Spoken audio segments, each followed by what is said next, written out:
सड़क के नल के पास औरत सारे बहस कर रहे होते हैं। हवा में मटके उड़ रहे हैं। तुझसे पहले तो मैं आई। आहा, तुझसे पहले मैं आई। अरे रुको तुम, चूल्हे पे दाल पक रहा है, एक मटका पानी तो लेने दो।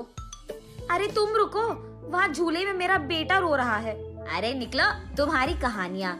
चूल्हे पे दाल पक रहा है तो मैं क्या करूँ, और झूले में बच्चा रो रहा है तो मैं क्या करूँ। ऐसे उन दोनों औरतों को बगल में धकेलकर तीसरी औरत नल के पास आकर उसका मटका भर देती है। इतने में वही बगल में आमने सामने घरों में रहने वाले मंदाकिनी और मंगतायरू उनके अपने अपने मटके लेकर वहाँ आते हैं। एक दूसरे को देखते ही वो दोनों गुस्से से लाल हो जाते हैं। मंगतायरू और मंदाकिनी दोनों सास बहू हैं और दोनों एक ही घर में रहते थे। मंदाकिनी मंगतायरू से बहुत लड़कर उसके पति को मनाकर अपनी सास के घर से बाहर आ जाती है। दोनों का अतीत उनके सामने आता है। एक मटका पानी लाने के लिए इतना नाटक करती थी। जब भी कुछ काम बोलूं, यहाँ दुख रहा है, वहाँ दुख रहा है कहती थी। और अब देखो, मेम साहब सुबह ही उठकर मटका में पानी भरने नल के पास आ रही है। सुबह उठते ही सारे पकवान को भैंस की तरह खाती रहती है। चीजों को यहाँ से वहाँ तक नहीं लगाती है। लेकिन अब देखो, भैंस चल के आ रही है मटके पानी के लिए। ऐसे एक दूसरे को कोसते हुए वो दोनों नल के पास आते हैं। सबसे पहले मंगतायरू पानी के लिए उसकी मटका नल के नीचे लगाती है। लो, आ गई भैंस। आते ही अपना मटका लगा दिया इसने नल के नीचे, जैसे इसका बाप का जागिर हो। ऐसे उसका मजाक उड़ाकर मंगतायरू की मटके को एक जोर का झटका देती है। बस मटका ऊपर उड़कर नीचे गिरता है। बाप रे, कितनी घमंडी है ये। मेरे ही बेटे के पैसे खाते हुए मुझे भैंस कह रही है, और ऊपर से मेरे ही लड़के को लात मारा तुमने। ऐसे कहते हुए मंदाकिनी की मटके को भी जोर का झटका देती है मंगतायरू। मैं तुम्हारे बेटे के पैसे नहीं खा रही हूँ, तुम ही मेरे पति के पैसे खा रहे हो। मेरे सारे बनाए हुए पकवान को सुबह से रात तक खाती रहती है तो भैंस की तरह ही दिखेगी ना। भैंस कहीं की मेरे ही मटके को लात मारती है। कितनी घमंडी है तू। मटके को ही नहीं, अगर मेरी सबकी ना, तेरे को भी मारूंगी, समझी? हाँ, जरूर मारेगी। इतनी घमंडी जो है। मेरे बेटे को मुझसे दूर कर दिया तूने, मेरे घर से उसको निकाल दिया तूने, और अब मेरे ही घर के सामने रह रही है।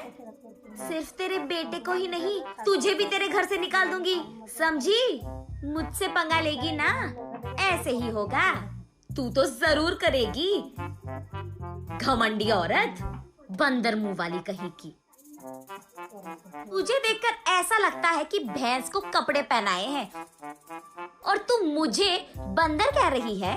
भैंस कहीं की मुझे भैंस कह रही है, मुझे बंदर कह रही है।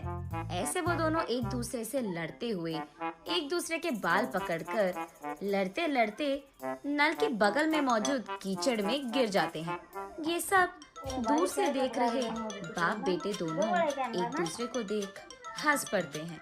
मंदाकिनी घर में सारा काम करते हुए रहती थी। उसे देख मंगतायरू, क्यों बहू, लगता है कि नल में ना पानी खत्म हो जाएगा, जाकर 2 मटके ले आ बेटी। ऐसे ऑर्डर देती थी मंगतायरू। मंदाकिनी के हाथों बनाए सारे पकवान खाते हुए वो हमेशा शिकायत करती थी कि इसमें नमक कम है और इसमें मिर्ची ज्यादा है, ये तो बहुत तीखा हो गया, ये तो बहुत मीठा है। उसके शिकायत सुनने के 2 दिन बाद तक मंदाकिनी रसोई घर का मुंह भी नहीं देखती थी, रूठकर अपना मुंह लटकाती थी। तब चुपचाप मंगतायरू को ही सारे काम करना पड़ जाता था। जब मंदाकिनी सारा घर को साफ करके 2 मिनट लेट जाती थी, तब मंगतायरू, घर के सामने रंगोली कौन डालेगा, तेरा बाप। ऐसे वो दोनों हमेशा बहस करते हुए लड़ते थे। संदीप ऑफिस से लौटते ही एक तरफ मंगतायरू और दूसरी तरफ मंदाकिनी, दोनों उसको शिकायतें खूब सुनाते थे। ना अपने बीवी को बोलता था और ना ही अपनी माँ से कह पाता। अपने आप में बहुत निराश हो जाता था संदीप। बहुत दिन देखने के बाद अब उसके पास ताकत नहीं था। वो एक दिन अपने पिता के पास जाकर ऐसे कहता है, पापा, मैं घर से अलग होने की सोच रहा हूँ। आपकी बहू भी मुझे हर रोज इसी बात के बारे में सताती रहती है। हाँ तो तुम सच में अलग हो जाओगे बेटा? तुम्हें क्या लगता है अलग रहने से इन दोनों में ममता जाग उठेगी? ममता और प्यार भले ही बाहर ना आए, लेकिन इन दोनों को इतना तो समझ आएगा कि एक दूसरे के बिना अपने अपने घरों में अकेले रहते हुए सारे काम अकेले करते हुए कितना मुश्किल है। अब दोनों को समझ में आना है ना पापा कि अलग रहना कितना मुश्किल है। ऐसे कहता है। हाँ ठीक है, तुम्हारी मर्जी, लेकिन अभी के अभी कहाँ जाओगे बेटा? मैं कहाँ जाऊँगा, हमारे घर के एकदम सामने जो घर है उसमें किराए पे रहूंगा। ऐसे बाप बेटे दोनों ऐसी योजना बनाते हैं जिनसे सास बहू अनजान है। इन दोनों को सबक सिखाना तो छोड़ो, एकदम पागलों की तरह लड़ रहे हैं ये दोनों। ऐसे कीचड़ में गिरे सास बहू को देख उनके चारों ओर मौजूद सारे गांव वाले जोर जोर से हंसते रहते हैं। अब इन दोनों इसके बाद क्या करेंगे ये हम अगली वीडियो में जानेंगे।